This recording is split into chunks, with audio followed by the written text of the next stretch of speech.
बंधुओं, कैलाश के पावन कंदराओं में महादेव बैठे थे।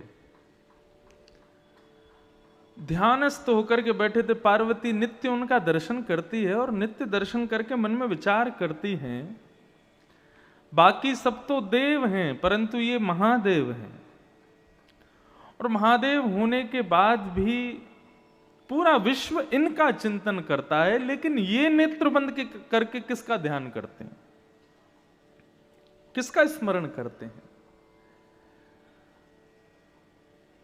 पराम्बा जगदम्बा पार्वती के हृदय में जब ये भाव प्रकट हुआ कि ये किसका ध्यान करते हैं, तब उन्होंने जाकर के एक दिन भोलेनाथ से प्रार्थना करते हुए कहा कि हे भगवान, हे नाथ,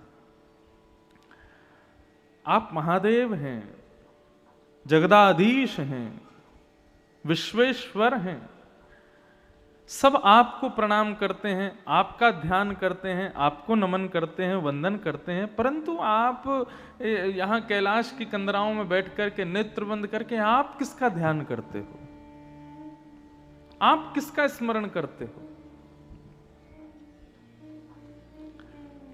तब भगवान शिव ने पार्वती जी को श्री राधा कृपा कटाक्ष स्तोत्र सुनाया।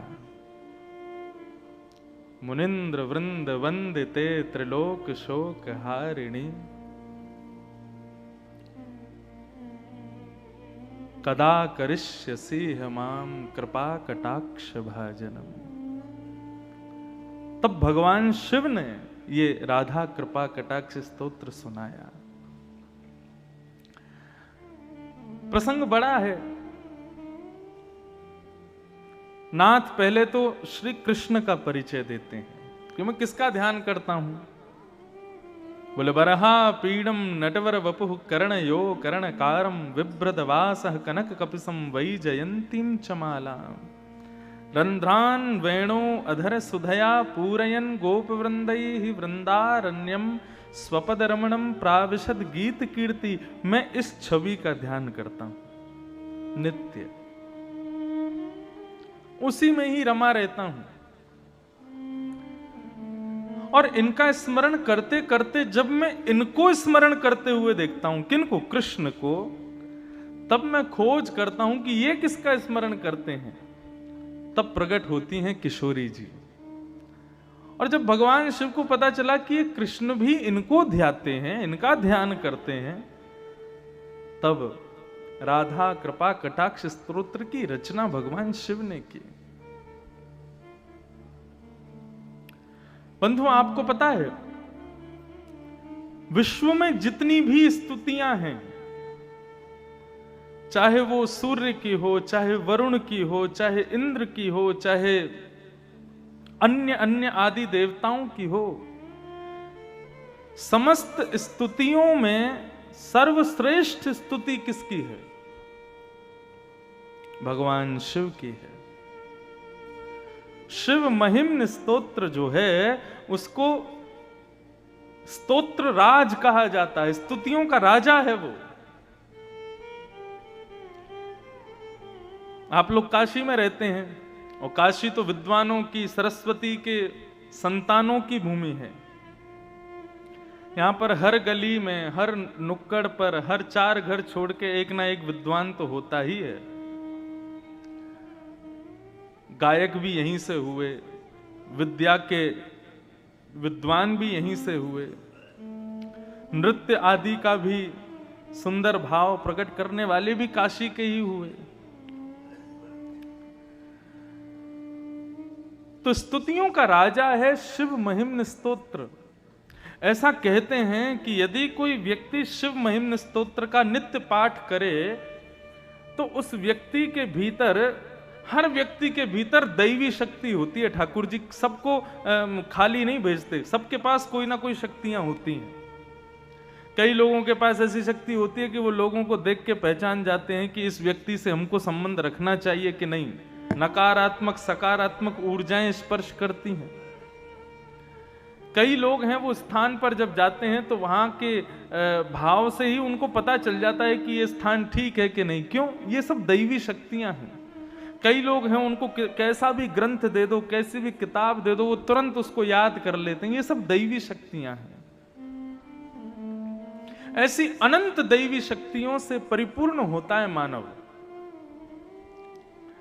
लेकिन अपने कुसंग के कारण, दूषित संग के कारण कई बार हमारी दैवी शक्तियां नष्ट हो जाती हैं, और नष्ट ना कहूं तो अदृश्य हो जाती हैं। उनका तेज नष्ट हो जाता है। परंतु व्यक्ति यदि नित्य शिव महिम्न स्तोत्र का पाठ करे तो उसकी खोई हुई जो दैवी शक्तियां हैं वो पुनः जन्म ले लेती हैं, पुनः प्रकट हो जाती हैं। एक राजा थे। वो राजा नित्य भगवान शिव पर बिल्व पत्र चढ़ाते थे। शिव के बड़े अनन्य भक्त थे। परंतु जिस नगरी के वो राजा थे उस नगरी में एक शिव का और भक्त रहता था। वो भी परम भक्त था। बहुत ध्यान से, सावधानी से सुनिएगा। परम भक्त थे शिव के। उनका मन होता था कि मैं भी शिव के नित्य अर्चना करूं, नित्य उन पर बिल्व पत्र चढ़ाऊं। एक बार उन्होंने विचार किया कि बेलपत्र का सबसे सुंदर वन कहां है। तो किसी ने उनको बताया कि भैया बिल्वपत्र का सबसे सुंदर वन जो है वो राजा के बगीचे में है। वो राजा नित्य बेलपत्र चढ़ाते हैं, उनके बगीचे के बिल्वपत्र सबसे सुंदर हैं। बोले राजा के यहां से बिल्वपत्र कैसे लिया जाए? क्योंकि वैष्णवों की और शैवों की एक आदत होती है। वो कोई भी सुंदर वस्तु का दर्शन करते हैं तो उस सुंदर वस्तु को अपने प्रयोग में ना लेकर के वो अपने इष्ट को प्रदान करने का भाव ज्यादा रखते हैं। जैसे हमारे वृंदावन में कई ऐसे भक्त हुए, वो कुछ भी सुंदर वस्तु को देखते हैं तो वस्तु देख करके उनके मन में भाव आता है कि हमारे ठाकुर जी को पहुंचनी चाहिए। ऐसे कई शैव भक्त हुए, उनके मन में यह भाव होता है कि कुछ भी वस्तु हो वो अच्छी से अच्छी हमारे ठाकुर जी को मिले। आजकल के भक्त कैसे होते हैं? हम अच्छा रहें, हम अच्छा खाएं, हम अच्छा पहने, और ठाकुर जी कैसे भी रहो। मंदिर में जहां ठाकुर जी विराजते हैं वहां पर कई लोगों के यहां तो पंखे भी नहीं होते। क्यों? विचार ही नहीं उठता मन में। लेकिन कई घरों में मैं जाता हूं, वो अपने सुख सुविधा का इतना विचार नहीं करते। वो सोचते हैं हमारे जो सेवाए ठाकुर जी हैं ना वो सुख से विराजे। ये वैष्णव का स्वभाव है। तो उस व्यक्ति के मन में आता था कि राजा के बगीचे के बिलपत्र चढ़ाया करूं मैं शिव को, तो मेरी सेवा, उससे मैं संतोष मुझे मिलेगा। लेकिन कैसे करूं? इतने सैनिक रहते हैं, इतने सब कुछ रहते हैं। तो उसने मन में विचार किया कि मैं शिव महिम्न स्तोत्र का पाठ करूंगा और इसका पाठ करके अपनी दैवी शक्ति को प्रकट करूंगा। और परिणाम यह हुआ कि शिव महिम्न स्तोत्र का इतना पाठ किया गंगा जल में खड़े होकर के कि उसको अदृश्य होने की शक्ति प्राप्त हो गई। वो जब चाहता तब अदृश्य हो जाता। और उसने उस अदृश्य होने की शक्ति का प्रयोग कहां किया? राजा के बगीचे में जाते और बगीचे में जाके बेलपत्र तोड़ते। जैसे ही सैनिक उसको देखते, सैनिक उसको पकड़ने के लिए आते, तुरंत अदृश्य हो जाता और बेलपत्र लेकर के चला जाता, जाकर के भगवान शिव पर चढ़ा देता है।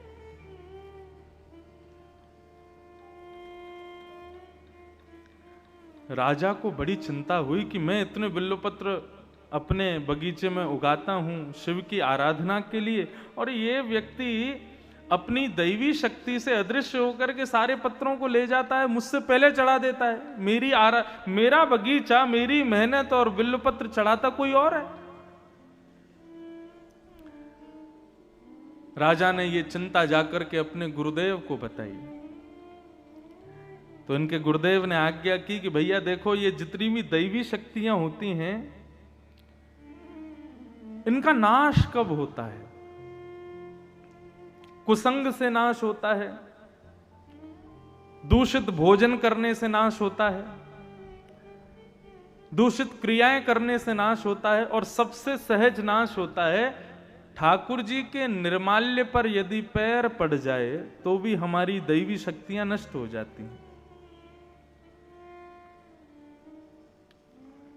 निर्माल्य मतलब ठाकुर जी के गले में चढ़ा हुआ पुष्प है, पत्र है, प्रसाद है, यदि उस पर आपका पैर लग गया तो पैर लगते ही आपकी दैवी शक्ति नष्ट हो जाएगी। हाँ, केवल इतना है कि जहां मंदिर परिसर है, मंदिर परिसर में अगर चढ़ जाए, पैर कहीं लग जाए ठाकुर जी के निर्माल्य पर तो दोष नहीं है। मंदिर से बाहर यदि ठाकुर जी के निर्माल्य पर आपने पैर रख दिया तो वो घातक है। आप नेत्र बंद करते हो, ठाकुर जी प्रकट हो जाते हैं, उनका दर्शन होता है, यह भी एक दैवी शक्ति है। लेकिन आपकी भक्ति में, आपकी सेवा में यदि लेश होने लग जाए तो समझ लेना आपने कहीं ना कहीं अपराध तो किया है, किसी निर्माल्य पर चरण तो रखा है।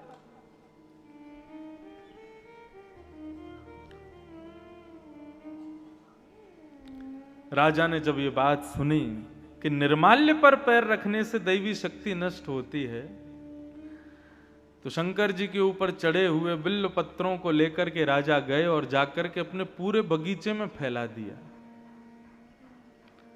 अर्धरात्रि का समय होगा, जब वो भक्त आएगा, वो चोर आएगा, उसको पता नहीं होगा, वो निर्माल्य पर पैर रख देगा तो उसकी शक्ति नष्ट हो जाएगी।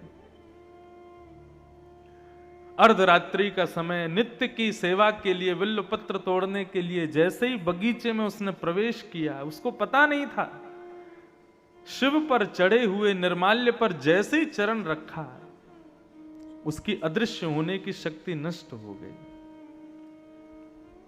उसको पता नहीं था अभी तक, वो तो दिखाते हुए जाता था, जब सैनिक पकड़ने आते थे तब अदृश्य होता था।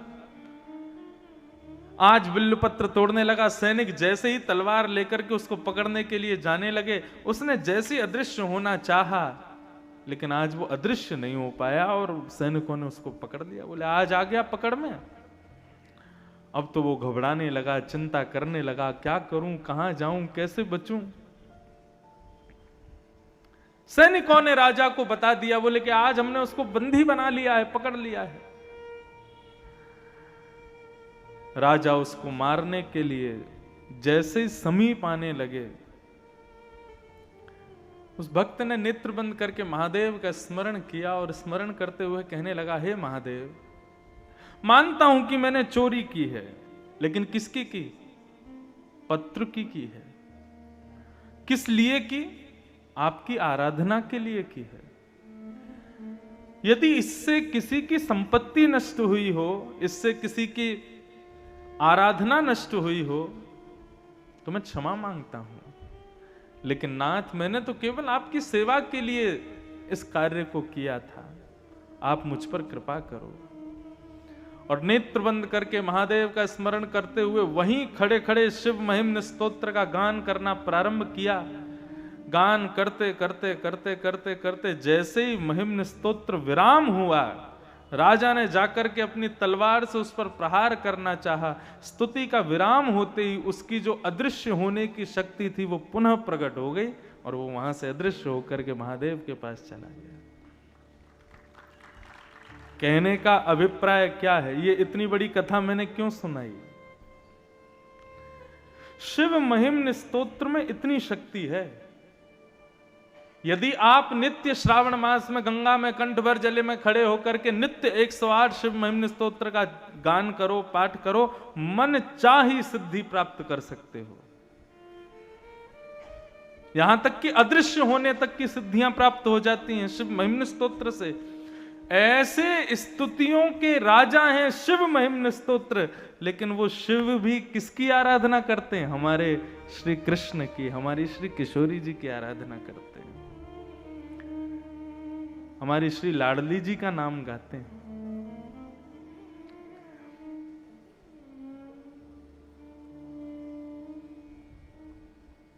शिव महिम्न स्तोत्र के 108 पाठ, और 108 तो कम बता रहा हूं, 1,00,000 पाठ, एक पुरुष चरण शिव महिम्न स्तोत्र का जितना बल देगा उतना बल केवल श्री किशोरी जी का एक बार राधा नाम कहने मात्र से प्राप्त हो जाएगा। कहे तो सही।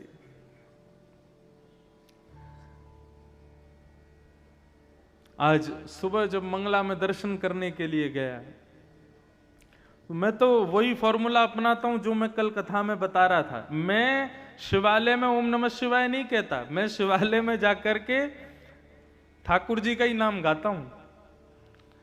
और आज जैसे ही मंदिर में प्रवेश करने लगा तो श्री कृष्ण शरणम मम, श्री राधे शरणम मम, अपने गुरु मंत्र का आदि का जाप करने लगा।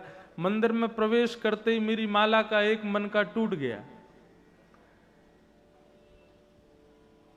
मन का टूटते ही मैं दुखी नहीं हुआ, मैं प्रसन्न हो गया। क्यों? क्योंकि जैसे ही वो टूटना हुआ, अभिषेक जी साथ में तो उसका टूटना हुआ और उतने में ही हमारा नाम बोल दिया, बोले आप भीतर चलो। और भीतर जाके जो देखा वो मैंने और अभिषेक जी को ही पता, हम दो ही थे मंदिर में और कोई नहीं था।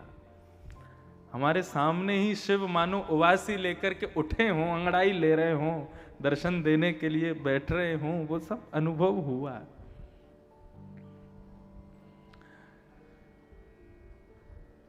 तो ऐसे महादेव जो सदा सर्वत्र श्री किशोरी जी के ध्यान में रहते हैं, श्री कृष्ण के ध्यान में रहते हैं, श्री राम नाम के सदा आश्रय में रहते हैं, ऐसे शिव हैं। उन शिव की एक काशी नगरी, जहां नजर घुमाऊं मुझे तो वहीं महादेव दिख रहे हैं। गलियों में होता हुआ जब आता हूं तो जहां नजर घुमा लूं तो कहीं दीवार में महादेव बैठे किसी के घर में हैं, कहीं कोई नुक्कड़ पर हैं, कहीं गली में हैं, और कहीं गली आदि में नहीं है तो चित्रकारों ने दीवारों पे बनाए हुए हैं। चित्र देखो, जैसे वृंदावन में जहां देखो वहीं राधा राधा दिखाई देता है लिखा हुआ, जिसको सुनना चाहो उसके मुख से राधे राधे सुनाई देता है। ऐसे आपके काशी में जहां देखो, जित देखूं उतित शिवमयी है ये काशी। शिव का अर्थ क्या होता है पता है? कल्याण। शिव का अर्थ होता है कल्याणकारी। ये कल्याणकारी भूमि है, इसीलिए तो लोग आते हैं अपने अंतिम संस्कार के लिए यहां पर। जीवन भर कुछ भी किया हो, हमारे सूरदास जी कहते हैं, हरि दर्शन की प्यासी अखियां, हरि दर्शन की प्यासी, देखो चाहत कमल नयन को, देखो चाहत कमल नयन को, निस दिन रहत उदासी, निस दिन रहत उदासी अखियां, हरि दर्शन की प्यासी। अब सूरदास जी वहां पर ठाकुर जी को धमकी और देते हैं। सूरदास जी नेत्रहीन है, नेत्र नहीं है उनके पास। कोई कहता सूरदास जी आपको तो भगवान ने आंख ही नहीं दी। सूरदास जी बोले मुझे भगवान ने आंख इसलिए नहीं दी क्योंकि ठाकुर जी कहते हैं कि भाई संसार इतना मायावी है, जो इसको देखता है वो इसी का हो जाता है। हे सूरदास मैं तुझे आंखें नहीं दूंगा ताकि तू मेरे अलावा किसी का होए ही ना कभी, इसलिए मुझे आंख नहीं दी। भक्त का एक लक्षण समझो, भक्त ना हर परिस्थिति में पॉजिटिव रहता है, सकारात्मक रहता है। वो कभी अपशगुन को नहीं आने देता अपने आगे। चलते चलते गिर गए, हमको लगता है अरे कुछ गलत करके आए इसीलिए गिर गए। कहीं जा रहे थे तो जिस काम के लिए गए वो पूर्ण नहीं हो पाया तो फिर सोचते हैं हम निकले कितने बजे थे, कहीं पौन पे तो नहीं निकले थे, कहीं गलत समय तो नहीं निकले थे, कहीं निकलते समय छींक तो नहीं दिया था।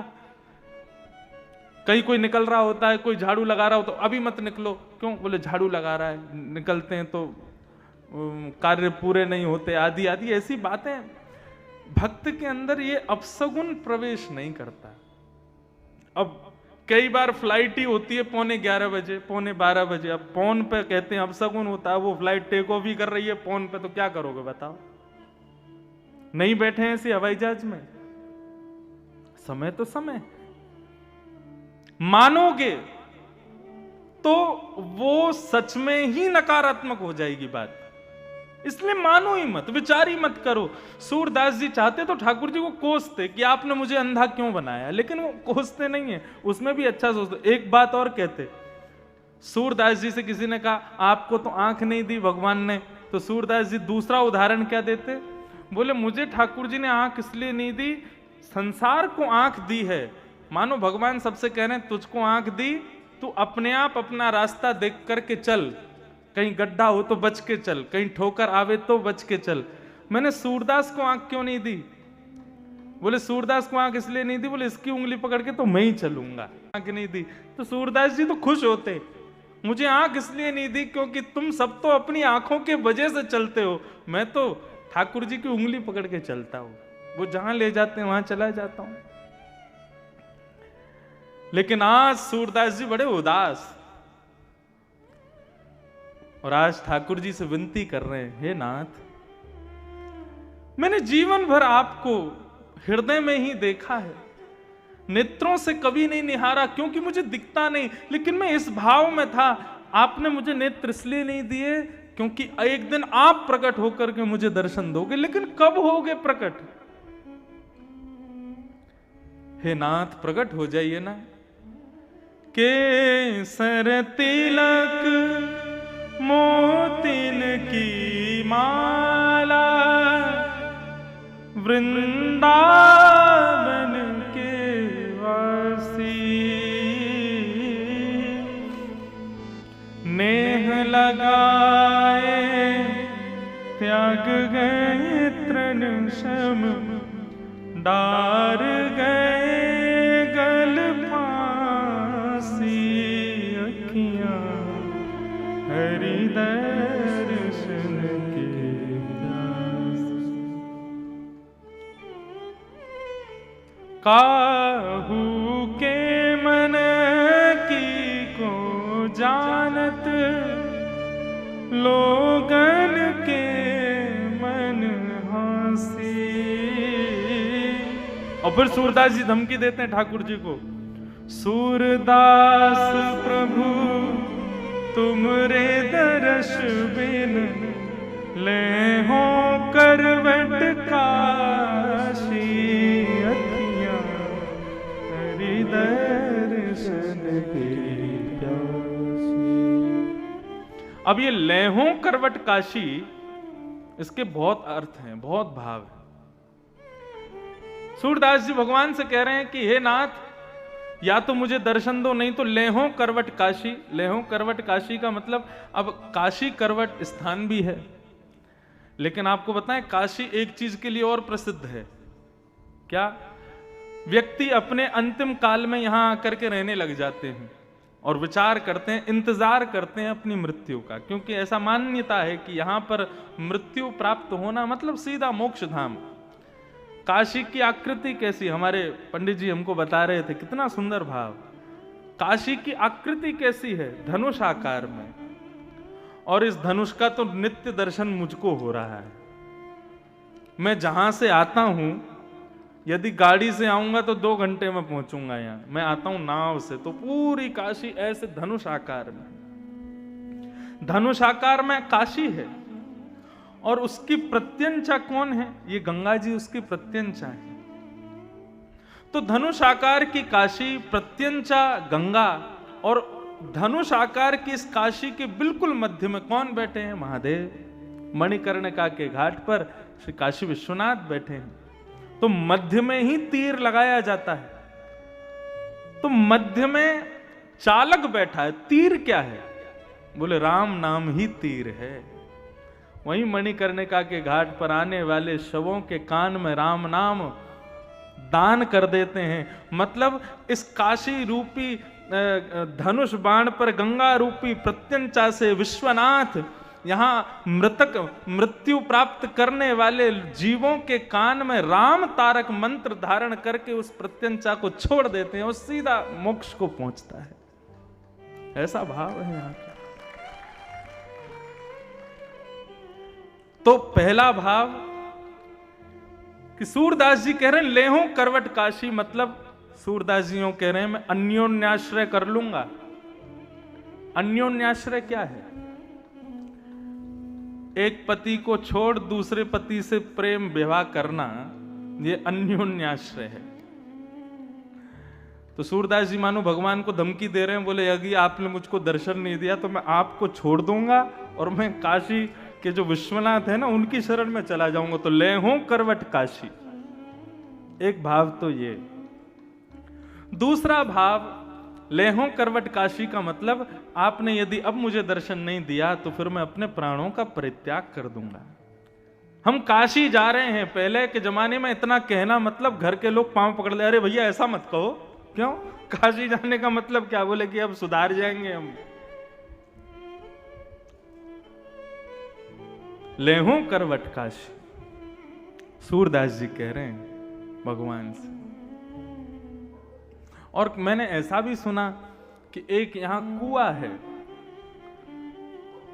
अब मुझे सत्य तो मेरे को नहीं पता, आप लोग ज्यादा जानते होंगे। उस कुएं में लोग कूद करके अपने प्राणों का परित्याग कर देते थे। वहां नीचे विश्वनाथ भगवान बैठे हैं। तो करवट काशी का मतलब वह भी है कि वहां जाकर के अपने प्राणों का परित्याग कर दूंगा, आदि आदि भाव। लेकिन भाव एक ही है, यदि आपने मुझे दर्शन नहीं दिए तो मैं काशी का आश्रय ले लूंगा। और जैसे ही सूरदास जी ने यह बात कही है, लेहूं करवट काशी, इतने में ही ललित त्रिभंगी वंशी धारी मोर मुकुट धारण किए घुंघराले केश अलकावलियों से सुसज्जित पीतांबरी पहने हुए श्री श्याम सुंदर प्रकट हो गए। जैसे प्रकट हुए तो नूपुरों की ध्वनि हुई, अंग से इत्र की सुगंधी सूरदास का स्पर्श करने लगी। सूरदास जी बोले कौन है मेरे सन्मुख? जैसे ही शब्द सुना सूरदास, सूरदास जी के नेत्र सजल हो गए। बोले नाथ आ गए आप? बोले हाँ मैं आ गया। और जैसे ही सूरदास जी के नेत्रों पे हाथ फेरे हैं और कहा सूरदास नेत्र खोलो। जैसे ही नेत्र खोल करके देखा, सामने ललित त्रिभंगी ठाकुर जी खड़े हैं, मधुर मुस्कुरा रहे हैं, ऐसा सुंदर स्वरूप धारण करके पधारे हैं। ये देख करके सूरदास जी आनंदित हो गए, रोम रोम का दर्शन करने लगे, एक एक अंग का दर्शन करने लगे और सर्वांगीण अंग का दर्शन करके प्रणाम करते हुए ठाकुर जी से कहने लगे अब मुझे फिर से अंधा बना दो। क्यों? बोले अब इन नेत्रों में आप विराजमान हो गए, मेरे प्रत्येक रोम में आप विद्यमान हो गए, अब मैं इन नेत्रों से किसी और को नहीं देखना चाहता। श्रीमद् भागवत में गोपियां कहती हैं अक्षण वताम फलमिदम न परम विदाम। इतना बढ़िया सूत्र गोपियों ने कहा है। गोपियां कहती हैं इन आंखों से स्विट्जरलैंड देखना, न्यूजीलैंड देखना, कश्मीर देखना, कन्याकुमारी देखना, सिंगापुर चले जाना, आदि आदि देश का भ्रमण करके इन आंखों से देखना, तुमने आंख पाकर के कुछ नहीं किया। धन मिले तो धन का सदुपयोग करो। ये आंख मिली है तो इनका सदुपयोग क्या है कि जो काशी विश्वनाथ आज मंदिर में बैठे हैं, एक स्थिर होकर के बैठे हैं, नित्य उनको देखना भी इन आंखों की सार्थकता नहीं है। इन आंखों की सार्थकता कब हो कि जब तुम गंगा के घाट पर, काशी के किनारों पर जब घूम रहे हो तो एक दिन एकांत में वही विश्वनाथ भ्रमण करते हुए तुमको दिखाई दे जाएं, तो समझना इन आंखों को पाकर के हमने इनको सिद्ध किया है। गोपियां कहती हैं इन आंखों से यदि श्याम सुंदर को चलते फिरते, मुरली बजाते, आनंद करते, रास विहार करते नहीं देखा तो इन आंखों का तुमने सदुपयोग ही नहीं किया। सूरदास जी कहते हैं अब आंख मिल गई और आंख को देखना जिसको है वो मिल गया, अब मुझे कुछ नहीं चाहिए। जिन नयनन में पी बसे दूजो ना ही समाए, अब मुझे फिर से नेत्रहीन बना दो। हम में और बाकी के वैष्णव भक्तों में अंतर क्या है? हम अपनी प्रत्येक इंद्रिय से संसार को भोगना चाहते हैं। आंखों से सुंदर देख लें, जीभ से सुंदर खा लें, कानों से सुंदर सुन लें, त्वचा का सुंदर से सुंदर स्पर्श कर लें। इसी की भागदौड़ में हम लोग दिन भर लगे हैं। लेकिन जिस दिन आपकी प्रत्येक इंद्रिय या तो हरि या फिर हर के लिए ही प्रयोग करे अपना, उस दिन समझना कि हम पर कृपा हुई है।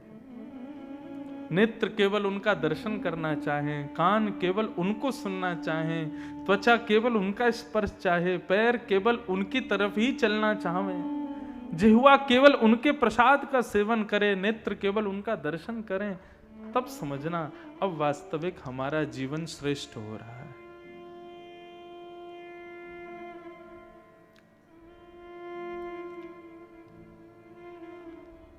तो ऐसे शिव जो नित्य श्री किशोरी जी का स्मरण करते हैं, अरे कहां तक कहूं? आपको एक बात कहूं, बुरा तो नहीं मानेंगे। आप काशी में रहते हो ना, तो शंकर जी ने आपको अपना आश्रय दिया है। लेकिन ऐसे कितने उदाहरण हैं कि यहां आने वाले वैष्णवों को ठाकुर जी ने कहा तुम्हारे लिए काशी नहीं है। बोले तो क्या है, तुम वृंदावन जाओ, तुम तो वहीं के लिए हो। हमारे ओरछा में परम विद्वान श्री हरिराम व्यास जी का प्रादुर्भाव हुआ है। बहुत ध्यान से सुनिएगा। हरिराम व्यास जी इतने विद्वान थे कि वे जहां जाते थे वहां के विद्वानों को चुनौती देते थे कि मुझसे शास्त्रार्थ करो, और जिसको बुलाते उसी को हरा देते। बहुत ध्यान से सब लोग इधर देखो, सावधानी से सुनो। काशी में रहने वालों, आपका रहना यहां सार्थक तब होगा जब आपको वृंदावन जाने की इच्छा प्रकट हो जाए। कैसे? सुनो। तो श्री हरिराम व्यास जी ने मन बनाया कि अब मैंने पूरे विश्व भर के विद्वानों को हरा दिया, लेकिन अब बारी है काशी की। काशी विद्वानों की भूमि है, विद्वानों में सर्वश्रेष्ठ है। यहां के विद्वानों को यदि हराया तो लोग मानेंगे कि हां मैं विद्वान हूं। हरिराम व्यास जी अपने सब चेले चपाड़ों के साथ में काशी आ गए, और काशी में आकर के महाराज उन्होंने ऐलान कर दिया कि यहां के जितने विद्वान हैं सबको चुनौती देता हूं। उत्तर मीमांसा, पूर्व मीमांसा, 4 वेदों में से किसी भी भाव को, किसी भी पुराण को, किसी भी उपनिषद को लेकर के आओ, शास्त्रार्थ करो, मुझे हरा करके दिखाओ, तो मानूंगा मैं काशी विद्वानों की भूमि है। जब यहां के विद्वानों ने उनकी चुनौती सुनी तो आपस में सबने मीटिंग की। बोले कि भैया कौन जाएगा? सबने कहा, बोले हरिराम व्यास जी साधारण नहीं है, हमने इनका शास्त्रार्थ देखा है, ये अच्छों को हरा देते हैं। हारने में कोई बुरी बात नहीं है, शास्त्रार्थ में तो हारा ही जाता है, एक तो कोई ना कोई हारेगा। लेकिन बात यह है कि उन्होंने विद्वानों को नहीं, काशी को चुनौती दी है। यदि हम में से कोई हारा तो काशी की हार होगी, वाराणसी की हार होगी। तो क्या करें? बोले वाराणसी के राजा के पास चलो। कौन है राजा? बोले विश्वेश्वर। पहुंच गए सब, विश्वनाथ से जाकर के रात्रि प्रार्थना करने लगे, हे विश्वनाथ कृपा करो, ये आए हैं हरिराम व्यास जी, इनसे हमको बचाओ। सब ब्राह्मणों ने जाकर के प्रार्थना की। ब्राह्मण तो प्रार्थना करके चले गए, लेकिन आधी रात में शंकर जी हों चाहे हमारे कन्हैया हों, ब्राह्मणों को दुखी नहीं देख सकते। वैष्णवानाम यथा शंभु, वैष्णवों में तो सर्वश्रेष्ठ हैं शंभु, और वैष्णवों के सर्वधन हैं शंभु। भगवान शिव ने मन में विचार किया, बोले कि भैया काशी की रक्षा की, अब हमारे ऊपर नौक आ गई है। आधी रात में ही एक दीनहीन से ब्राह्मण का वेश धारण किया भोलेनाथ ने, और एक दीनहीन से ब्राह्मण बनकर के, बिल्कुल सादा सरल से ब्राह्मण बनकर के पहुंच गए हरिराम व्यास जी के पास। हरिराम व्यास जी के चेला खड़े थे बाहर, उनसे जाकर के कहा कि महाराज मैं काशी का ब्राह्मण हूं, हरिराम व्यास जी से कुछ पूछने आया हूं।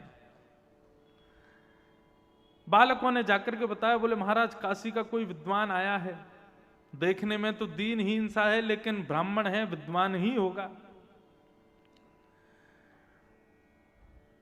हरिराम व्यास जी तुरंत उठ करके बैठ के बोले, बुलाओ, शास्त्रार्थ की सब तैयारियां करो। भगवान शिव भीतर गए और जाकर के हरिराम व्यास जी को प्रणाम करके बैठ गए। तो हरिराम व्यास जी ने कहा, शास्त्रार्थ करने आए हो?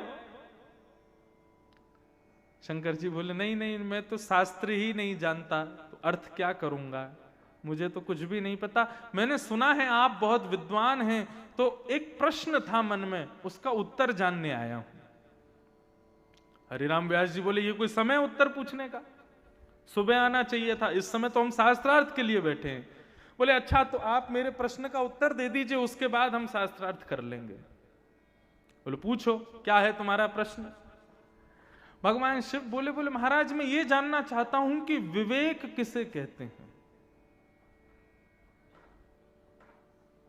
हरिराम व्यास जी बोले, विवेक जानने आए हो? बोले हाँ, मैं ये जानने आया हूं विवेक कहते किसको हैं। कथाओं में सुना है, बिनु सत्संग विवेक न होई, राम कृपा बिन सुलभ न सोई। राम जी कृपा करके विवेक देते हैं, तो ये विवेक क्या है, मुझे विवेक के बारे में बताइए। हरिराम व्यास जी बोले, विवेक का मतलब होता है सद असद का ज्ञान होना, सही गलत की पहचान होना।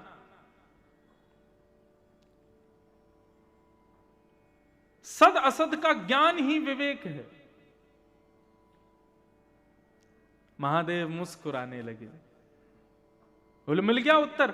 बोले उत्तर तो मिल गया, लेकिन प्रभु मैं ये कहना चाहता हूं सही गलत का ज्ञान होना विवेक है, तो मैं आपसे दूसरा प्रश्न ये करना चाहता हूं, क्या आप विवेकी हो? क्या आपके पास विवेक है? हरिराम व्यास जी बोले, कैसी बात करते हो? बोले नहीं, मैं बस ये पूछना चाहता हूं, आप विद्वान क्यों हुए? आपने इतनी पढ़ाई की, इतना अध्ययन किए, इतने विद्वान बने, किस लिए? केवल ब्राह्मणों को हराने के लिए? विद्वान इसलिए बना जाता है, क्या यही विवेक है आपका? कोई व्यक्ति अध्ययन करता है तो अध्ययन करके उसका कोई ना कोई विचार होता है कि मैं इस ग्रंथ को क्यों पढ़ रहा हूं, इसके पढ़ने के बाद मैं ऐसा करूंगा, मैं ये करूंगा, ये मेरा सत्संकल्प है। लेकिन आपका संकल्प तो हमको इतना मालूम पड़ता है कि आप विद्वान केवल और केवल इन बेचारे सीधे भोले भाले ब्राह्मणों को हराने के लिए बने हो। इतनी विद्या आपने अपने भीतर समा रखी है केवल ब्राह्मणों को हराने के लिए। क्या यही विवेक है आपका? कितने ब्राह्मणों को निराश कर देते हैं आप, कितने ब्राह्मणों को हरा करके हताश कर देते हैं और फिर खुद को विद्वान कहते हैं। क्या यही विवेक है आपका? हरिराम व्यास जी तो मौन चुप बैठे हैं। चेलाओं से कहा बाहर जाओ, गेट बंद करो। बाहर चले गए, गेट बंद कर दिया। हरिराम व्यास जी अपने आसन से उतरे और पैर पकड़ के बोले, तुम ब्राह्मण नहीं हो, कौन हो, जल्दी बताओ। आप साधारण नहीं हैं, आप कौन हैं? रूप बदल करके आए हैं। इतना विद्वान तो मैं हूं कि मुझे पहचान है कि सामने बैठा व्यक्ति कौन है। आपके शब्द, आपके नेत्र मुझे अपनी ओर आकर्षित कर रहे हैं। आप साधारण नहीं हैं, कौन हैं? प्रकट हो जाइए। इतने में ही ध्याये नित्यम महेशम रजत गिरिनिभं चारु चंद्रावतंसम रत्नाकल्पोज्ज्वलांगं पयशमृगवराभीति हस्तं प्रसन्नं पद्मासीनं समन्तास्तुतममरगणैर्व्याधिकृत्यं वसानं विश्वाद्यं विश्ववन्दनं अखिलभयहरं पंचवक्त्रं त्रिनेत्रं। देवादिदेव महादेव श्री विश्वनाथ भगवान प्रकट हो गए। जैसे ही दर्शन किया है, हरिराम व्यास जी रुदन करने लगे, पूरा शरीर कंपायमान हो गया, चरणों में गिर गए, क्षमा मांगने लगे। बोले नाथ मुझे क्षमा कर दो। भोलेनाथ ने अपने हृदय से लगाया, बोले हरिराम व्यास तुम साधारण नहीं हो, तुम बहुत विद्वान हो, लेकिन तुमको विद्वत्ता इसलिए प्राप्त नहीं हुई कि तुम ब्राह्मणों को हराओ। अरे तुम तो हमारे कुंज बिहारी के, हमारी श्री किशोरी जी के नित्य सखी हो, नित्य सहचरी हो, तुम विशाखा का अवतार हो। तुम्हारे लिए ये काम नहीं है कि तुम जा जा करके और विद्वानों को हराओ। ये काशी तुम्हारे लिए नहीं है। हरिराम व्यास जी बोले तो मैं क्या करूं, आज्ञा करो। बोले अभी इसी वक्त वृंदावन चले जाओ और श्रीधाम वृंदावन में जाकर के सदा सर्वदा के लिए किशोरी जी के चरणाश्रित हो जाओ। ये काशी तुम्हारे लिए नहीं है। और उसी समय हरिराम व्यास जी अपनी सारी पोथियों को गंगा जी में प्रवाहित करके, बैलगाड़ी भर के पोथियां लेके चलते थे वो, सबको गंगा जी में प्रवाहित किया और गंगा जी को प्रणाम किया, विश्वनाथ को प्रणाम किया और काशी से सीधे वृंदावन चले गए। और वृंदावन में जाकर के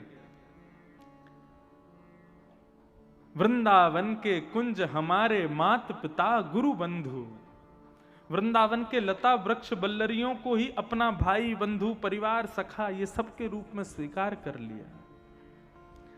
और तब श्री हरिराम व्यास जी ने एक पद गाया, किशोरी तेरे चरणन की रज पाऊं, किशोरी तोरे चरणन की रज पाऊं, किशोरी तेरे चरणन की रज पाऊं। सब लोग गाओ, किशोरी तेरे चरणन की रज पाऊं, किशोरी तेरे चरणन की रज पाऊं।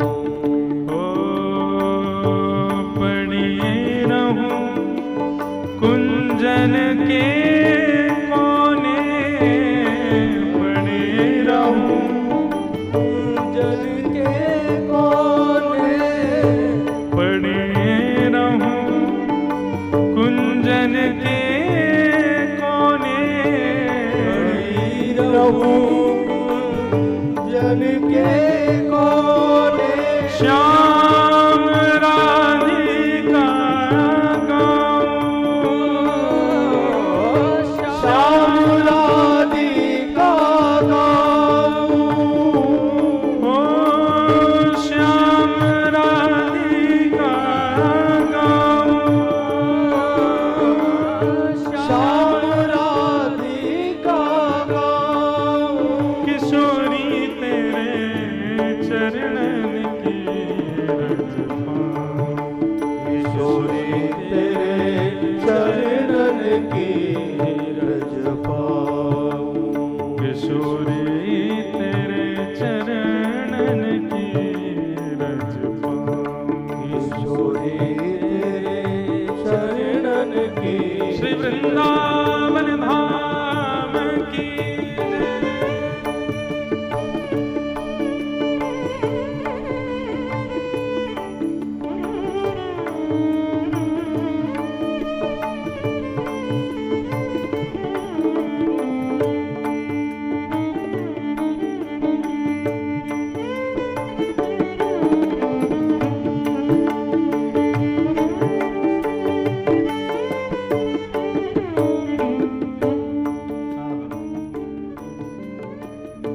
यारज को ब्रह्मादिक तरसत, यारज को ब्रह्मादिक तरसत, यारज को ब्रह्मादिक तरसत, यारज को ब्रह्मादिक तरसत, सूरज शीश चढ़ाओ,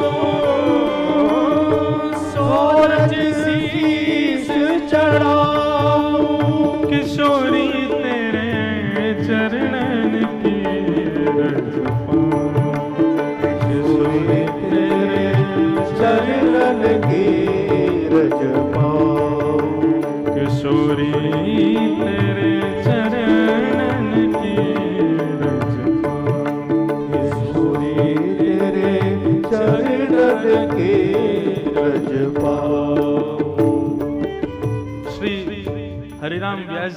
वृंदावन में रहने लगे और इन्हीं विश्वनाथ की आज्ञा से चले गए। आज मन में भाव आया, जब प्रातःकाल ब्रह्म मुहूर्त में दर्शन कर रहा था, तो जब विश्वनाथ का दर्शन कर रहा था तो दर्शन करते करते मानो ऐसा भाव लग रहा था कि वो नित्य उच्चारण कर रहे हों, ब्रज जाओ, ब्रज चले जाओ, ब्रज में निवास करो। वो बात अलग है कि मैं जब से आया हूं मुझे काशी ब्रज जैसी लग रही है, मुझे यहाँ वृंदावन जैसा ही लग रहा है। गली मोहल्लों में जब घूम रहा हूँ, यहाँ के लोगों को जब देख रहा हूँ, श्री गंगा जी का जब दर्शन करता हूँ तो ऐसा लगता है कि हमारी यमुना जी बह रही हूँ। गलियों का दर्शन करता हूँ तो ऐसा लगता है कि यही कुंज गली है, यही श्याम गली है, यही श्री किशोरी जी की गली है, यही छिपी गली है। यहाँ के लोगों का दर्शन करता हूं तो ऐसा लगता है ये ब्रजवासी घूम रहे हैं। काशी में और ब्रज में ज्यादा अंतर नहीं है। लेकिन एक बात बिल्कुल निश्चित रूप से समझ लीजिएगा, मैं कोई स्थान की महिमा बढ़ाने या घटाने की बात नहीं कर रहा हूं, लेकिन विश्वनाथ जब प्रसन्न होंगे ना तो यही आज्ञा करेंगे कि ब्रज चले जाओ, ब्रज में रहो। तन से भले ही काशी में रहो, लेकिन मन से श्रीधाम वृंदावन के हो जाओ, वृंदावन चले जाओ। यूं ही नहीं उन्होंने भेज दिया हरिराम व्यास जी को हमारे वृंदावन में। व्यास स्वामी ने की छवि निरखूं, व्यास स्वामी की छवि निरखूं, विमल विमल यश गाऊं, विमल विमल यश गाऊं, किशोरी तेरे चरणन की रज पाऊं, किशोरी तेरे चरणन की रज पाऊं, श्री राधे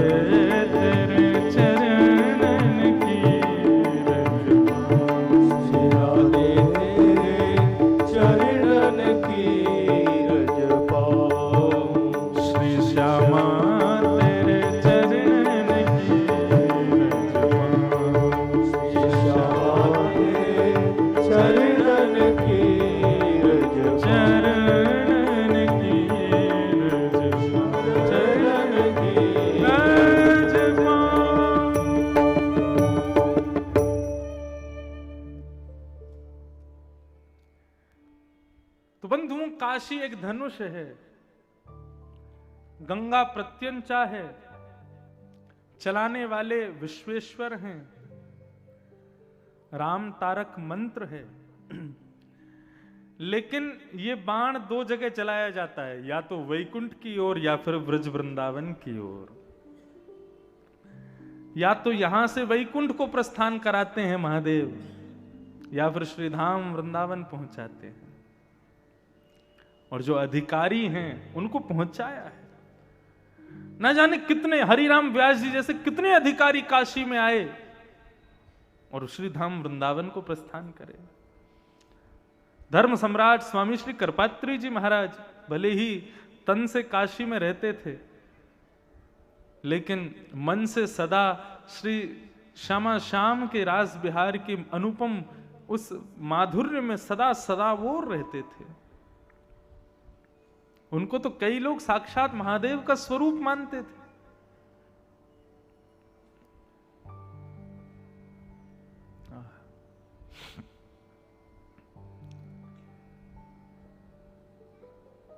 तो काशी आने के बाद भी, महादेव को प्रणाम करने के बाद भी वृंदावन की इच्छा प्रकट हो तो समझो महादेव स्वीकार कर रहे हैं। कल हम लोगों ने महात्मा श्रवण किया, थोड़ा ही श्रवण कर पाए।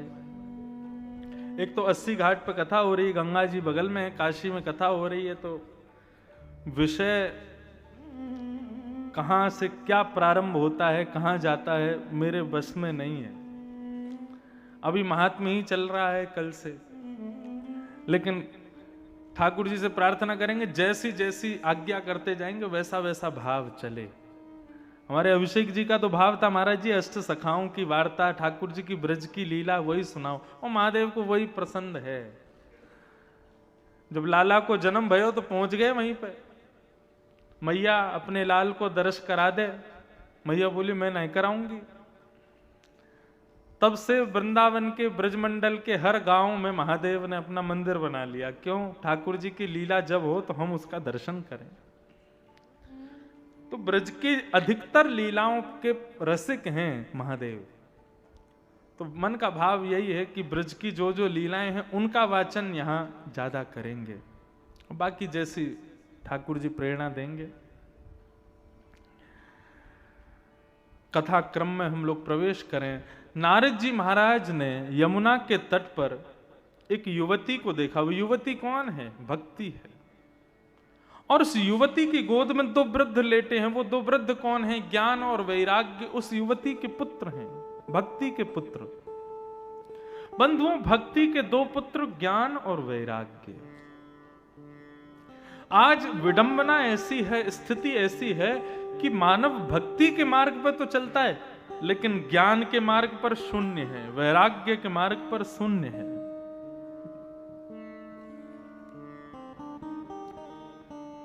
ज्ञान के मार्ग पर चलता भी है तो क्या फायदा? अहंकार हो जाता है उसको कि मैं बहुत बड़ा ज्ञानी हूं। जो ज्ञान अहंकार को प्रदान करे, जो ज्ञान अहंकार को जन्म दे, वो ज्ञान तो रावण वाला ज्ञान हो गया।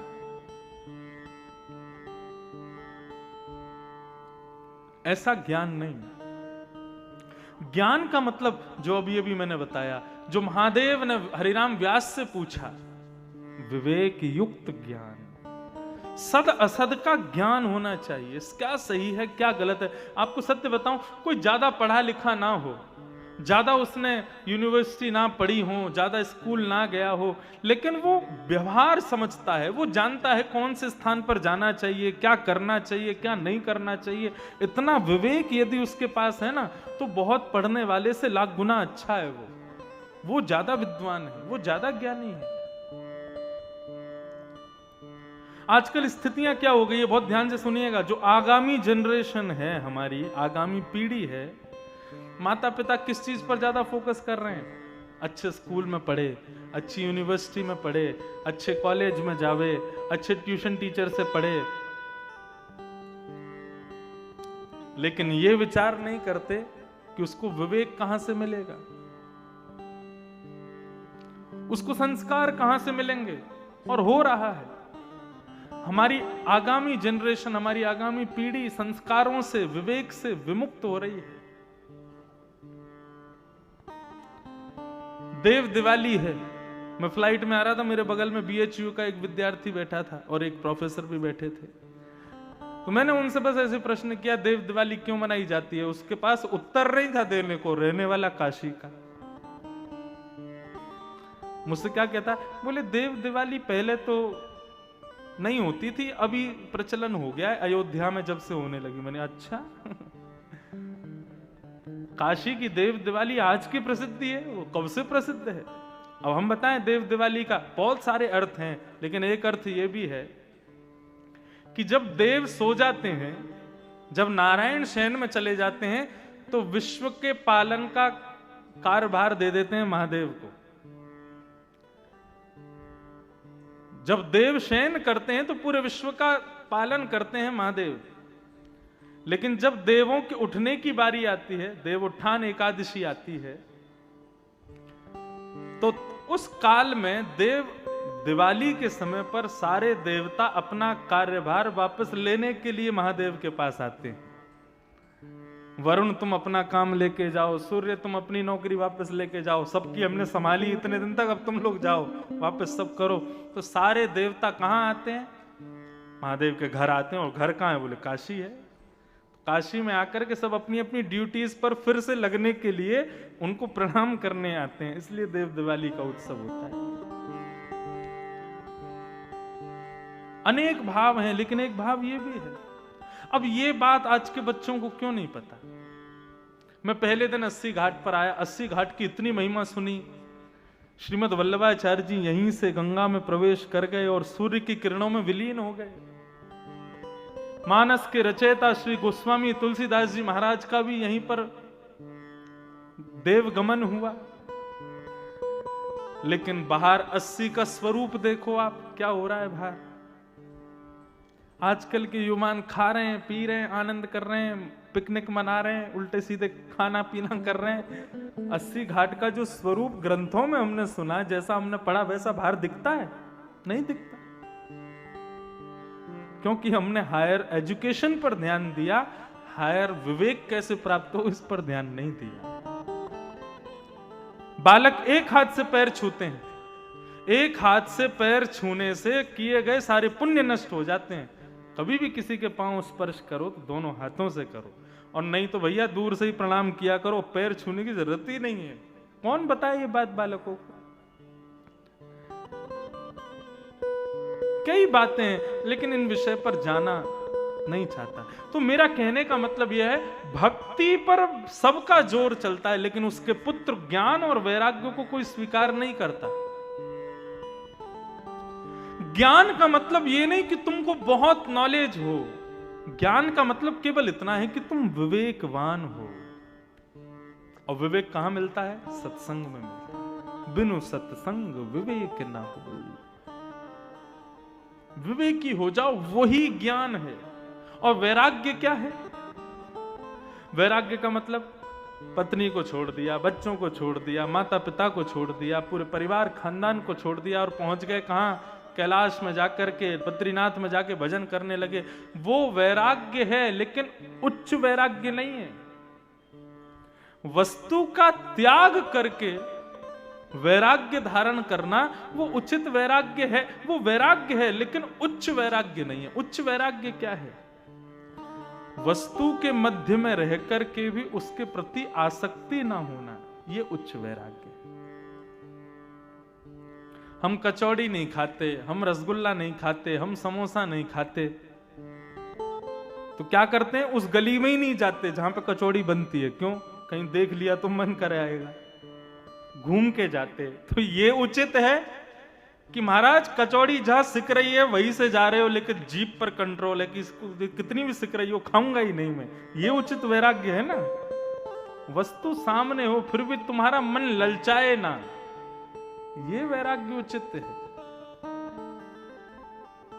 कि वो राह पे ही नहीं जाओगे जहां पर वो बन रही है। क्यों? तुमको खुद पे विश्वास ही नहीं है कि मेरा मन फिसल सकता है। वैराग्य क्या है? वस्तु का त्याग नहीं, वस्तु में जो ममत्व है उसका त्याग करो, ये वैराग्य है।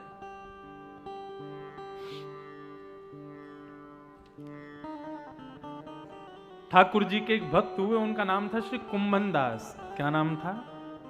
कुंभन दास। कुंभन दास जी जब गाते थे ना, तो जिस राग को वो गाते थे वो राग सामने खड़ा हो जाता था हाथ जोड़ करके, और नेत्रों से आंसू बहाता रहता था। वो कृतकृत्य मानता था स्वयं को जब कुंभन दास जी उसको गाते थे। और क्या कहें महाराज, कुंभन दास जी जब गोवर्धन पर्वत पर जाते थे तो कई राग रागनियां साधारण सा रूप धारण करके आते और आकर के उनसे प्रार्थना करते, कभी हमको भी सेवा में लीजिए, कभी हमको भी गा दिया कीजिए। ऐसे कुंभन दास जी एक बार राग भैरव गा रहे थे, और भैरव गाते गाते गाते जैसे गा रहे थे, इतने में ही बादशाह ने, अकबर ने वाहवाही कर दी, वाह वाह वाह। कुंभन दास जी ने देखा ये वाहवाही कौन कर रहा है? किसी ने कहा, बोले बादशाह वाहवाही कर रहे हैं। कुंभन दास जी का वैराग्य कैसा?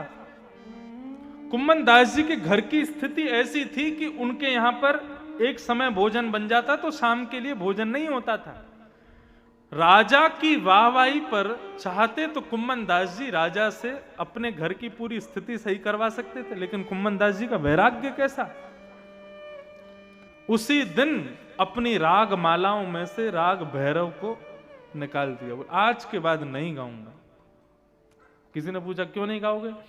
बोले जो राग हम इनको रिझाने के लिए गाते हैं, उस राग पर एक छोटे से बादशाह ने वाहवाही कर दी, राग झूठा हो गया, अब ये ठाकुर जी को नहीं दूंगा मैं।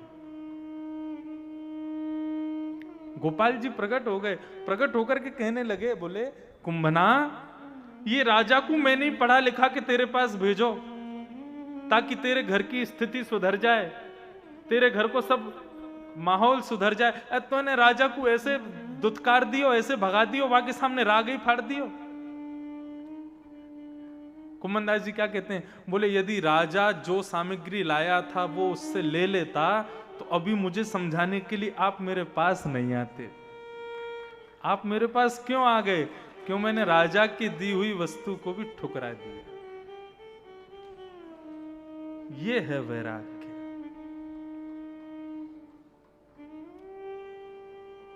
बहुत ऊंची स्थिति है, यहां हम सुन ही सकते हैं, इन स्थितियों को कर नहीं सकते। हमारी गायकी पे छोटा सा विधायक वाहवाही कर दे तो हम उसके पीछे पीछे होलेंगे, और विधायक जी हमारा ये काम करवा दो, विधायक जी। बादशाह वाहवाही कर गया कुम्भनदास जी के गायन पर, और कुम्भनदास जी गाते हैं, भगत को कहा सीकरी सो काम। क्या कहते हैं राजा से? बोले जाको मुख देखत दुख लागत, आंखों करन परी परनाम। कुंभन दास लाल गिरधर बिन, और न दूजो काम। भगत को कहा सीकरी सो काम। ये है वैराग्य।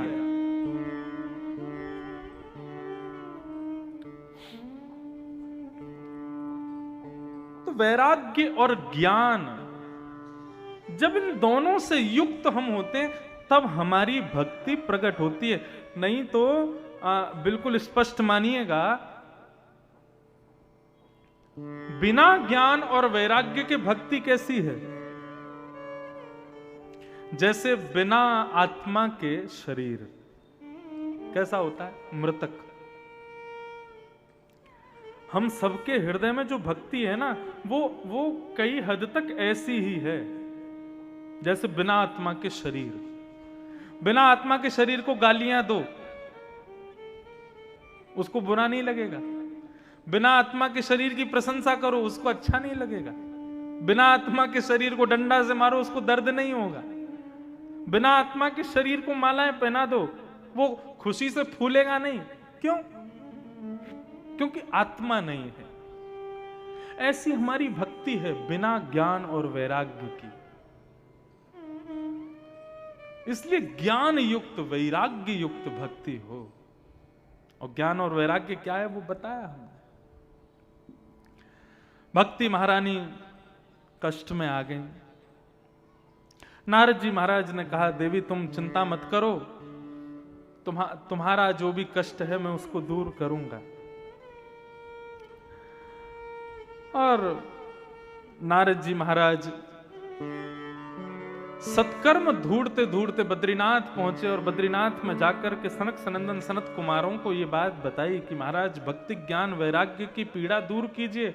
भक्ति तो युवा है लेकिन उसके दोनों बालक ज्ञान वैराग्य बुढ़े हो गए हैं। ये कैसे संभव हो सकता है कि मां युवा बालक वृद्ध? इस क्रम को ठीक कीजिए भगवान। तब सत्कर्म के रूप में 5 सत्कर्म बताए सनत कुमारों ने, और 5 प्रकार के यज्ञों का वाचन किया। वो 5 यज्ञ कौन कौन से हैं? कि द्रव्य यज्ञ, तपो यज्ञ, कि द्रव्य यज्ञ, तपो यज्ञ, योग यज्ञ तथा परे, स्वाध्याय ज्ञान यज्ञस्य ते तु कर्म विसूचका। सबसे पहला यज्ञ कौन सा है? द्रव्य यज्ञ। आप मंदिर में दान दक्षिणा करते हो, ठाकुर जी को पुष्प चढ़ाते हो, माला चढ़ाते हो, बिल्व पत्र चढ़ाते हो, दूध चढ़ाते हो, ये सब द्रव्य यज्ञ है, पहली श्रेणी का सत्कर्म। इससे भी श्रेष्ठ सत्कर्म क्या है? तो कहते हैं तप यज्ञ। तप यज्ञ का मतलब क्या है?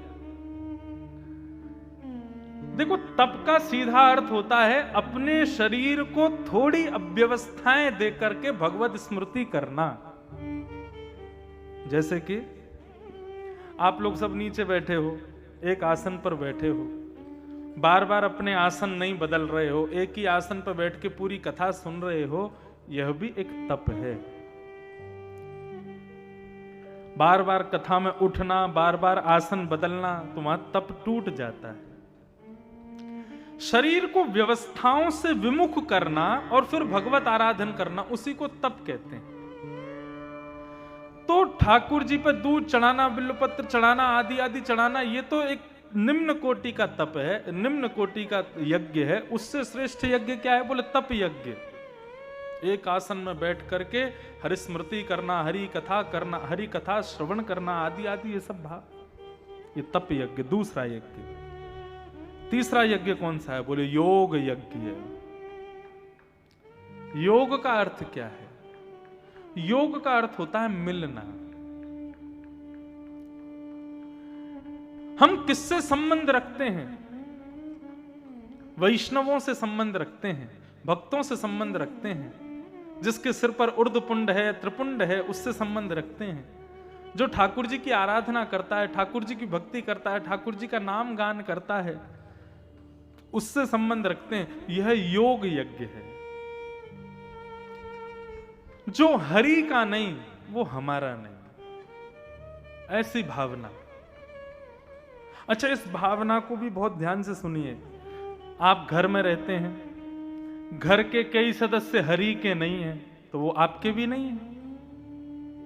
वैसे तो आज्ञा शास्त्र की यही है, गुरु को छोड़ो, पत्नी को छोड़ो, पति को छोड़ो, माता पिता को छोड़ो, यदि वो भगवत मिलन में बाधा बनते हो तो। लेकिन यहां पर एक चीज होती है, क्या? व्यवहारिक धर्म नष्ट हो जाता है, और व्यवहारिक धर्म नष्ट करना भी एक प्रकार से पाप है। तो फिर क्या किया जाए? बहुत सरल है, लेकिन करना थोड़ा कठिन है। सुनो, अपने शरीर से संबंधों का निर्वहन करो, पर मन से त्याग करो।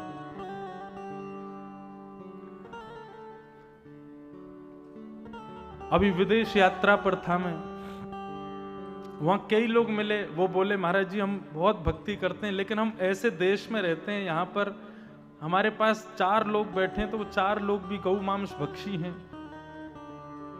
उल्टा सीधा खाते हैं, उल्टे सीधे रहते हैं, क्या करें? उनका संग तो करना पड़ता है। मैंने कहा देखो, हमारे शास्त्राज्ञा करते हैं कि हमारे धर्म में शारीरिक उपस्थिति से ज्यादा मानसिक उपस्थिति को ज्यादा श्रेष्ठ माना जाता है। आप शरीर से कहीं उपस्थित हो, लेकिन मन से उपस्थित नहीं हो, तो आपकी उपस्थिति दर्ज नहीं होगी।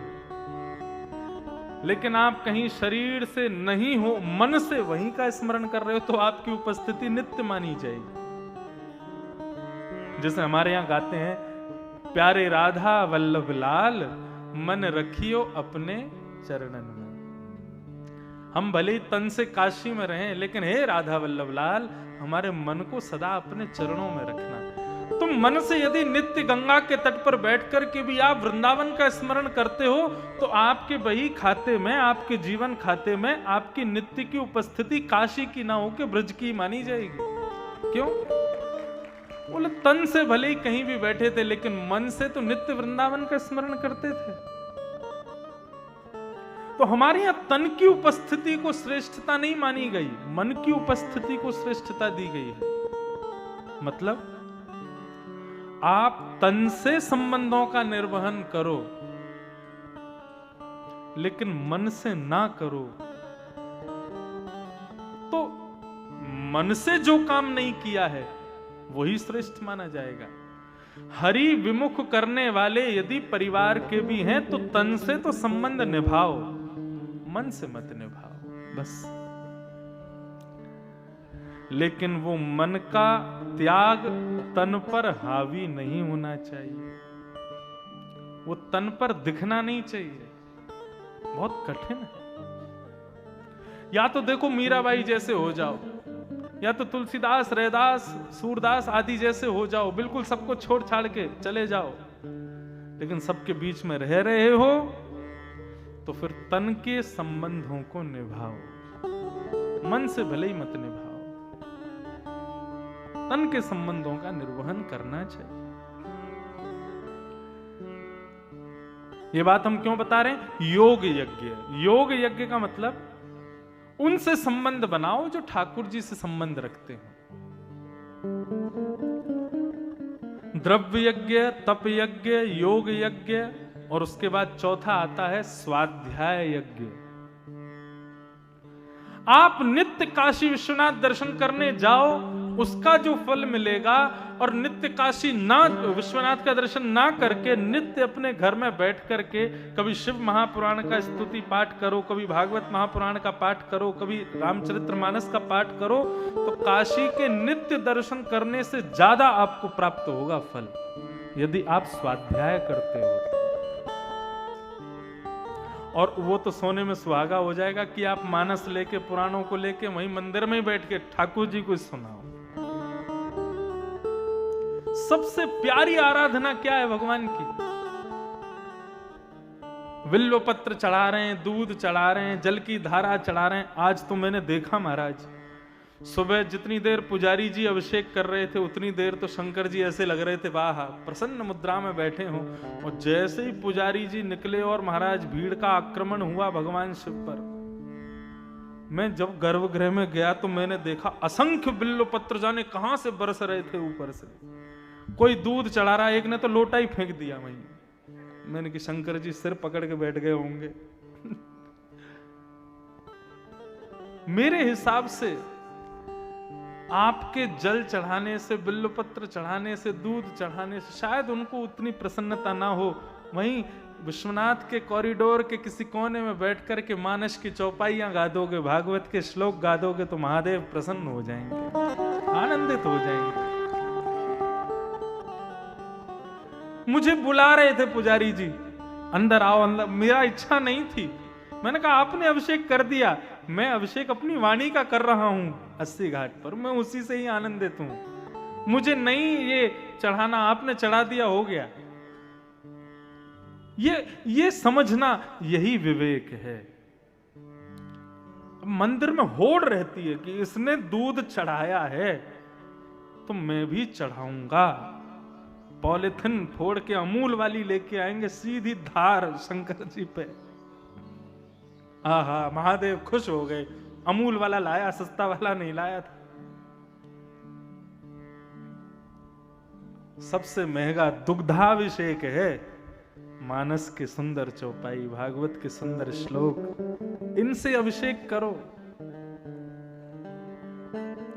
इनसे बढ़िया पंचामृत नहीं है। मैं तो अपने श्रोताओं से कहता हूं कि केवल सुनने तक सीमित मत रहो, कुछ लेकर के जाओ, याद कर लो इन श्लोकों को, इन पदों को, इन भावों को, इन चौपाइयों को।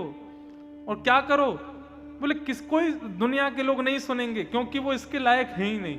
इसके सबसे बड़े श्रोता तो महादेव ही हैं, उन्हीं को सुनाओ, प्रसन्न हो जाएंगे। रावण से प्रसन्न होने का एकमात्र कारण यही था महादेव का, क्योंकि वो सुनाता था, वो गाता था, वो जाकर के कहता था, इसलिए प्रसन्न होते थे।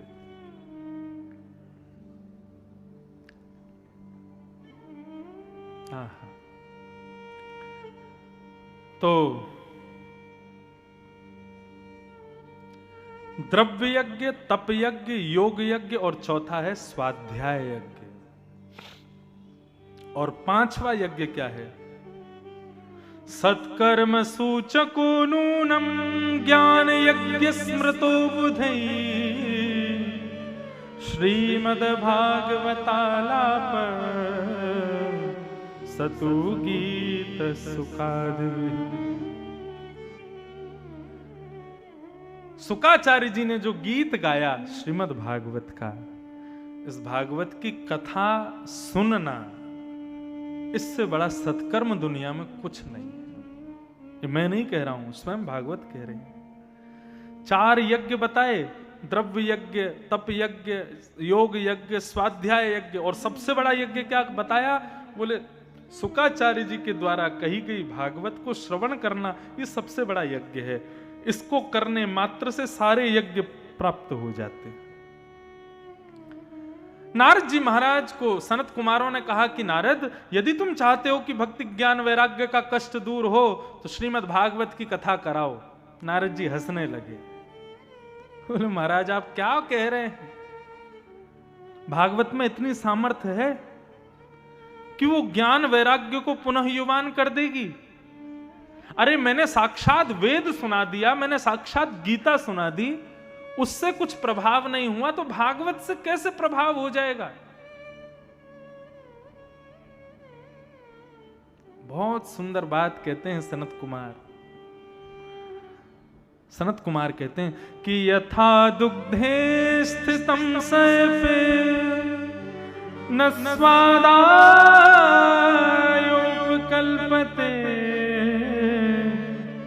प्रतभूतम हि तद्गव्यम देवानां रसवर्धन। कितना अच्छा तथ्य दिया है यहां पर सनत कुमारों ने। आहा, मजा आ गया सुन के। क्या कहते हैं? बोले आप कहते हो कि आपने भक्ति ज्ञान वैराग्य को वेद सुना दिए, तो जो काम वेद नहीं कर पाए वो भागवत कैसे करेगी? बंधुओं, वेद में और भागवत में अंतर क्या है? वेदों से ही प्रकट हुई है भागवत। चतुर्वेद, ऋग्वेद, यजुर्वेद, सामवेद, अथर्ववेद, उनका ही अर्थ है श्रीमद् भागवत। तो यहां पर इतनी अच्छी बात कहते हैं, बोले कि देखो भाई, भागवत इसलिए श्रेष्ठ है क्योंकि तुमको यदि दिया जलाना है तो दिया दूध से नहीं जलेगा, जबकि दूध में घी होता है। लेकिन फिर भी आप दूध से दिया नहीं जला सकते। यदि आपको दिया जलाना है तो दूध को बासा करना पड़ेगा, जब वो दही बन जाएगा तो उसको मथना पड़ेगा, जब उसको मथोगे तो नीचे छाछ रह जाएगी, ऊपर मक्खन आएगा, उस मक्खन को घी बनाना पड़ेगा, जब वो घी बन जाएगा तब उसको दिए में डालोगे, अग्नि प्रज्वलित करोगे, दिया जल जाएगा। आपके एक हाथ में एक गिलास दूध दे दिया जाए, दूसरे हाथ में एक गिलास घी दे दिया जाए और कहा जाए एक को छोड़ना पड़ेगा, किसको छोड़ोगे? किसका त्याग करोगे? दूध का कि घी का? दूध का कर दोगे। क्यों? घी उसका तत्व है, घी मूल्यवान है, घी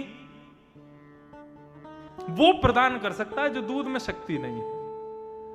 तो श्रीमद् भागवत, वेद क्या है? बोले वेद दूध है और श्रीमद् भागवत उसी दुग्ध से प्रकट हुआ घी है।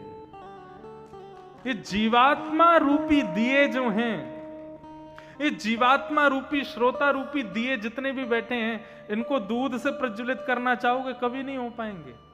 इनको प्रज्वलित करना है तो उसके लिए घी ही डालना पड़ेगा, और श्रीमद् भागवत घी है। तभी देव आनंदित होते हैं जब घी का दिया जलता है। श्रीमद् भागवत घी के समान। भूख लगने पर आम के वृक्ष को खाओगे तो ना तो पेट भरेगा ना स्वाद आएगा, लेकिन उस वृक्ष पर ही प्रकट होने वाले आम को खाओगे तो पेट भी भर जाएगा, स्वाद भी आ जाएगा। वृक्ष वेद हैं और उन वृक्षों का पका हुआ फल श्रीमद् भागवत है। निगम कल्प तरोर गलितम फलम सुखमुखाद अमृत द्रव संयुतम पिबत भागवतम रसमालयम मुहुरहो रसिका भुवि भावुका। कल्प तरोर गलितम फलम, पका हुआ फल है श्रीमद् भागवत वेद का, इसका सेवन करो। तब नारद जी की दृष्टि खुली। नारद जी ने कहा अब तो भागवत की कथा ही करानी है, कहां कराई जाए? बोले आनंद नाम के वन में कराओ। गंगा द्वार समीपे तू टटमानंद नामकम, हरिद्वार से पहले एक आनंद नाम का वन पड़ेगा जिसको ऋषिकेश कहते हैं, वहीं पर ये भागवत की कथा कराओ। और भागवत की कथा करेगा कौन? बोले व्यास तुम खुद खोज के लाओ। नारद जी बोले अब आपने स्थान बताया, आपने भागवत का मार्ग बताया, कथा भी आप ही सुनाओ। और सनक सनंदन सनातन सनत कुमार व्यास बने। भागवत की कथा आनंद नाम के वन में हुई। नारद जी उसके श्रोता बने और यजमान भक्ति ज्ञान वैराग्य बने। जैसे ही भक्ति ज्ञान वैराग्य वहां पर प्रकट हुए, कैसे प्रकट हुए कि भक्ति सुतौ तौ तरणौ गृहीत्वा प्रेमैक्वरूपा सहसा विरासे श्री कृष्ण गोविंद हरे मुरारे नाथेति नामानि गुरुपदे। भक्ति ज्ञान वैराग्य तीनों युवा होकर के नृत्य करते हुए श्री कृष्ण गोविंद हरे मुरारे हे नाथ नारायण वासुदेव कीर्तन करते हुए वहां पर प्रकट हो गए। भक्ति ज्ञान वैराग्य तीनों ने नारद जी को और व्यास को प्रणाम किया और नारद जी से कहा हमारे लिए उचित स्थान बताओ, हम कथा पंडाल में कहां बैठे। नारद जी ने इतना सुंदर स्थान दिया, बोले कि हे भक्ति महारानी, ये जितने भी वैष्णव कथा श्रोता बैठे हैं इनके हृदय रूपी आसन पर जाकर के आप बैठ जाओ। निरंतरम वैष्णव मानसानि। और ज्ञान वैराग्य की वृद्धता दूर हुई, इसलिए भक्ति महारानी प्रणाम करते हुए श्रीमद् भागवत जी से ही मानो कहने लगी। क्या?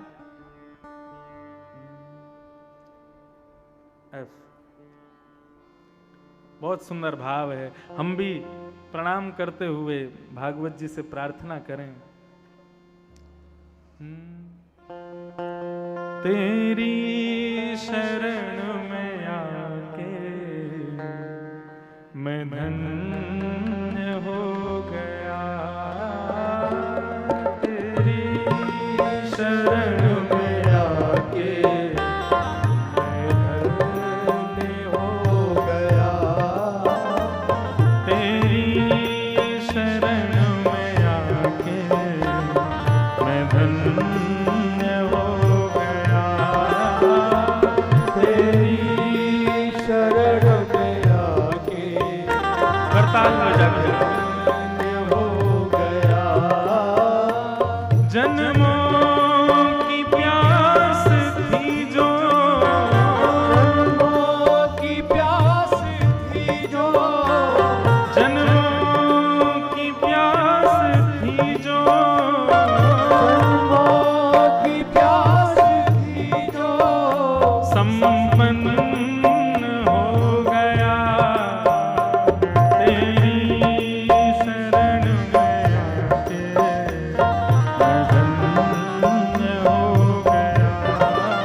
गाना पड़ेगा।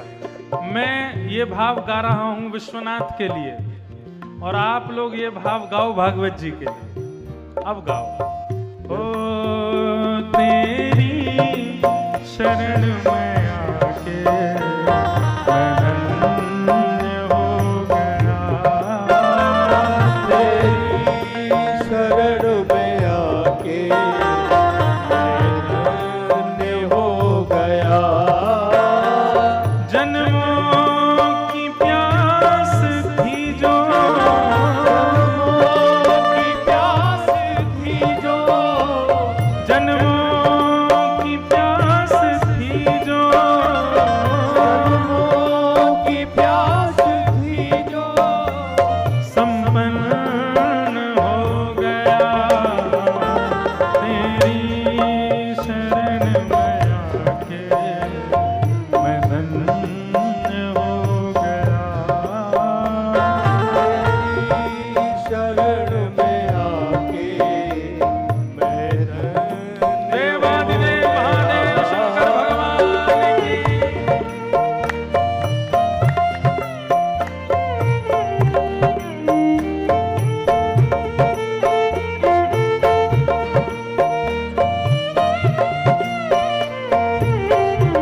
कितने गरीब हो, कितने मिले अमीर यहाँ, कितने गरीब हो, पर आप मिल गए तो, पर आप मिल गए तो, पर आप मिल गए तो, पर आप मिल गए तो धनवान हो गया, पर आप मिल गए तो धनवान हो गया।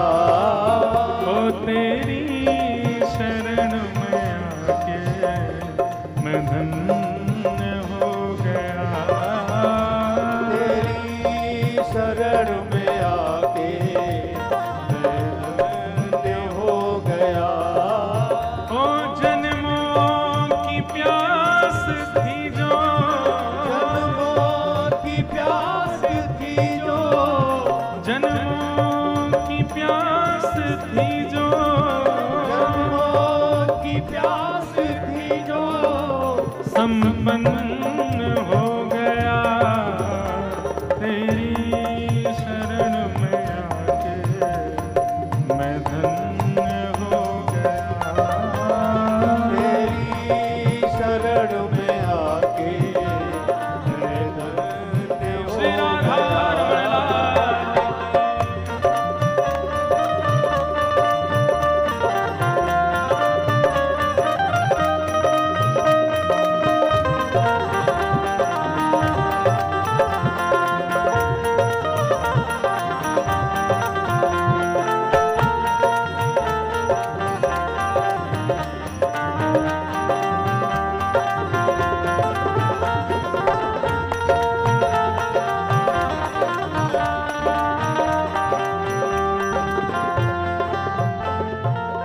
करना कभी ना दूर प्रभु, चरणों से आप हो, करना कभी न दूर प्रभु, चरणों से आप। करना कभी ना दूर प्रभु, चरणों से आप हो, करना कभी न दूर प्रभु, चरणों से आप। हाँ, करना कभी ना दूर प्रभु, चरणों से आप हो, करना कभी न दूर प्रभु, चरणों से क्यों? आप। चरणों के ही सहारे, चरणों के ही सहारे। कितनी अच्छी बात है। क्या कह रहे हैं? बोले प्रभु करना कभी ना दूर प्रभु, चरणों से आप। रूठे चाहे राजा, वासे कछु ना काजा, एक तू ही महाराजा और कौन पास जाएंगे। रूठे चाहे भाई, वासे कछु ना भलाई, रूठे रहो पूरे दिन। ये भाई बंधु और ये मित्र पत्नी पति माता पिता सब रूठते ही रहते हैं एक दूसरे से। रूठे चाहे भाई, वार में कछु ना भलाई, एक तू ही है सहाई और कौन को सराएंगे। रूठे चाहे मित्र और शत्रु आठों याम, एक तेरे चरणन के नेह को निभाएंगे। जग सारा झूठा, एक तू ही है अनूठा, रूठ जाए चाहे सारा जग पर तू ना रूठा चाहिए। आप कभी मत रूठो प्रभु, और कभी रूठ भी जाओ तो ठीक है, अपना दर्शन भले ही मत दिलाना, लेकिन चरणों से दूर फिर भी हमको कभी मत करना। आपको पता है हमारे वेद पंडित जी हमको बहुत बताते हैं काशी के बारे में। आज सुबह सुबह एक और नई बात इन्होंने बताई। और क्या बता रहे थे? बोले महाराज जी, वारुणी और अस्सी के मध्य को काशी कहते हैं, और वारुणी और अस्सी जो है, ये दो जो हैं ये भगवान के चरण हैं। दो नदियां भगवान के चरणों से प्रकट हुई हैं। श्रीमन नारायण के चरण हैं वारुणी और अस्सी। तो सबने अपने अपने तीर्थ मांग लिए, अपने अपने लोक मांग लिए। इंद्र ने अपना लोक मांग लिया, ब्रह्मा ने अपना लोक मांग लिया, देवियों ने अपने लोक मांग लिए। भगवान शिव की जब बारी आई तो नारायण बोले आप भी कुछ मांगो। तो बोले आप खड़े हो जाओ और दोनों पैरों के बीच का जो बचा हुआ स्थान हो वो मुझे दे देना। वही है आपकी वाराणसी। वारुणी और अस्सी, वाराणसी, उनके बीच में क्या है? काशी। और वहां बैठे हैं कौन? विश्वनाथ। तो ये वारुणी और अस्सी जो है ये भगवान के चरणार बिंद हैं और दोनों चरणों के बीच में बैठे हैं महादेव। करना कभी ना दूर प्रभु चरणों से आप हो। करना कभी ना दूर प्रभु चरणों से आप हो। चरणों के ही सहारे, चरणों के ही सहारे, ओ चरणों के ही सहारे, चरणों के ही सहारे भव पार हो गया। चरणों के ही सहारे भव पार हो गया। ओ चरणों के ही सहारे भव पार हो गया। चरणों के ही सहारे भव पार हो गया। ओ तेरी शरण में आके मैं धन्य हो गया। तेरी शरण में आके मैं धन्य हो गया। ओ जन्मों की प्यास थी जो, की प्यास थी जो, जन्मों की प्यास थी जो, की प्यास थी जो, संपन्न हो गया। तेरी शरण में आके मैं धन्य हो गया। तेरी शरण में आके मैं धन्य हो गया। जय जय राधा रमण प्यारो राधा रमण, जय जय राधा रमण प्यारो राधा रमण, जय जय राधा रमण प्यारो राधा रमण, जय जय राधा रमण प्यारो राधा रमण, ओ जय जय राधा रमण प्यारो राधा रमण, जय जय राधा रमण प्यारो राधा रमण, ओ जय जय राधा रमण प्यारो राधा रमण, जय जय राधा रमण प्यारो राधा रमण, ओ विश्वनाथ रमण प्यारो नाथ रमण, विश्वनाथ